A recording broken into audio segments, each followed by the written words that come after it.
du coup, ce soir, c'est un jeune homme. Alors, jeune homme, environ une trentaine d'années. Alors, pour moi, qui était grand, il était pas petit. Mais quand je dis grand, pas forcément, voilà, 1,70 m, 1,80 m. Il était fin, mais il n'était pas filiforme. Cheveux courts, en tout cas brun foncé. Ce jeune homme s'est suicidé au niveau de la tête. Est-ce que jusqu'à présent, ça parle à quelqu'un? Au niveau de la tête, je pense qu'il a utilisé une arme. Alors pour moi, il n'était pas marié et il n'avait pas d'enfant. Alors, est-ce qu'il parlait d'enfants? Il y avait des projets d'enfants. Enfin, il buvait, il fumait. Mais en fait, il avait un tatouage. Pour moi, il en avait sur les bras, dont notamment un ici à l'avant-bras, sous l'avant-bras. Il m'a montré un gros chien. Il n'était pas forcément avec quelqu'un. Et j'ai l'impression que la dernière personne avec qui il était, c'était la dernière femme en fait. Elle avait environ 30 ans, à peu près le même âge au moment de son décès. Cheveux longs, châtains. Mais j'ai pas l'impression qu'il était avec elle. C'est comme si on me montrait que c'était la dernière personne. En fait, c'était une personne fragile, même s'il faisait le dur. C'était quelqu'un qui avait beaucoup de blessures, notamment au niveau amour, c'était compliqué. Mais en fait, c'était quelqu'un qui était dur parce que en fait, il avait des blessures. Pour moi, il faisait un métier manuel. J'ai l'impression que c'était soit il y avait, vous voyez, logistique, cassesse, transpalette, il y avait transport, chargement, déchargement. Pour moi, il aurait une sœur plus jeune, mais pas d'une grosse différence, vous voyez, 3, 4, 5 ans, quoi. C'était un peu compliqué. J'ai l'impression qu'il y avait beaucoup d'engueulades, en fait. Beaucoup de désespoir, de mal-être, en fait. Ses collègues, pour moi, n'étaient pas au courant de son mal-être, d'accord? Ils le cachaient. Bon, c'est pour ça qu'il faisait, à mon avis, le dur. Mais ses parents, son entourage, son entourage, pour moi, enfin, ils étaient au courant que, voilà, je crois qu'il y a eu beaucoup de discussions par rapport à sa façon dont il était. C'est marrant, je ne les trouve pas vieux, ces parents. 50, 60 ans. Je n'ai pas senti des parents vieux aujourd'hui qui sont en vie, hein, mais c'est peut-être la soixantaine d'années, hein, parce que pour moi, ils n'étaient pas dans les 70-80, c'était 50, 60, j'irais même plus 60, quoi. Tout est juste pour l'instant, d'accord. De toute façon, il faudra que je répète, hein. Je vais reprendre point par point. Jeune homme qui est décédé à l'âge d'environ 30 ans, donc qui se serait donc suicidé par arme au niveau de la tête. Oui, 32 ans, tiré une balle dans la tête. D'accord. Ok. Alors c'était quelqu'un qui était en fait grand, pas non plus 2 mètres, hein, mais il était quand même grand. Il n'était pas épais, enfin, il n'était pas filiforme non plus. Et cheveux bruns, ton foncé, courts, cheveux courts. 1,85 m et oui, pour les cheveux et corpulence. D'accord, ok. Pour moi, sa dernière femme, elle avait environ 30 ans, une trentaine d'années. Elle avait les cheveux longs châtains. Donc pour moi, elle fait partie de ses dernières compagnes. Oui, tout à fait. Ok.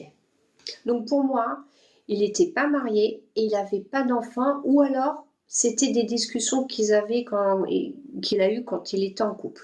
Non en ménage et il en parlait de temps en temps. Alors, est-ce que ça se passait bien? Parce que est-ce qu'à la fin, est-ce qu'il n'y avait pas de la tension? Ou alors c'était dernière femme qui voulait me dire. Non, souvent des disputes à cause de son frère à elle. D'accord. Alors peut-être pourquoi il m'a dit dernière femme. J'avais vraiment ce sentiment de dernière femme. Alors peut-être oui, du coup dernière femme avant son suicide, il me l'a amené comme ça. C'est quelqu'un qui buvait, qui fumait. Oui, ok. Tatouage. Donc tatouage, vous voyez des tatouages au bras, notamment un sous le bras, qui me paraissait un petit peu, vous voyez, un petit peu long. Oui, il en avait plusieurs, dont un à cet endroit. Le tatouage, vous savez de quel côté il était ou pas? Voilà, moi j'avais vu plus à droite, bras droit parce qu'il était droitier. Bon, mais je l'avais vu à droite, ok. Je l'ai vu avec un gros chien. Oui, un berger allemand, ok. Il a des parents, mais j'ai mis entre 50 et 60, mais je pencherai plus du côté 60. Oui, le papa 62 et la maman 59. D'accord, ok. Pour moi, il a une sœur. Donc, un peu plus jeune, mais il n'y a pas une grande différence d'âge, hein. C'est 3, 4, 5, voilà. Oui, 2 ans plus jeune. Ok. Au niveau métier, donc métier manuel pour moi. Alors, je sais pas.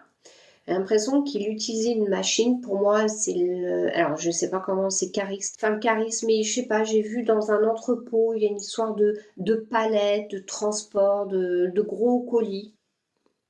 Il était chauffeur camion et parfois il chargeait son camion tout seul. Ah oui.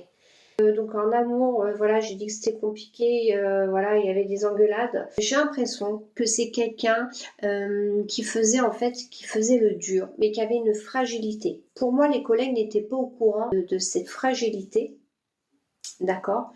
Et les parents, ils n'étaient pas au courant aussi de sa fragilité, mais par contre, il y avait beaucoup de discussions par rapport en fait à son comportement, de la façon dont il était. Oui, il gardait beaucoup à l'intérieur de lui. Ouais, voilà. Mais du coup, il y a sa famille ouais, voilà, qui discutait. Il y avait beaucoup de discussions. J'ai l'impression qui tournaient autour de lui, mais sans que les parents sachent en fait. J'ai l'impression qu'il aidait à lui faire comprendre que son comportement était peut-être un peu inapproprié. Oui, mais je n'étais pas au courant de ça. Ok. Donc pour moi, c'est pour vous. Il est qui pour vous? C'était un des meilleurs amis de mon beau-père. D'accord, ok. Je suis tombée par hasard sur votre live. Donc, le message qu'il avait à transmettre. Donc, il n'était pas fier de lui hein, par rapport à son comportement, d'accord? Donc, il demande pardon, en fait, il demande pardon par rapport à son acte, par rapport à la façon dont il était. Qu'il envoie des signes et protège beaucoup finalement ses parents, sa sœur, son entourage, parce qu'en fait il a, vous savez, ce côté où il regrette un petit peu son comportement et du coup il va en fait, c'est comme s'il avait pris conscience de ça et il va en fait vraiment se libérer de tout ça en les protégeant. C'est comme si en fait c'était pour s'excuser de la façon dont il était. Il a des remords et les protège. C'est ça, tout à fait.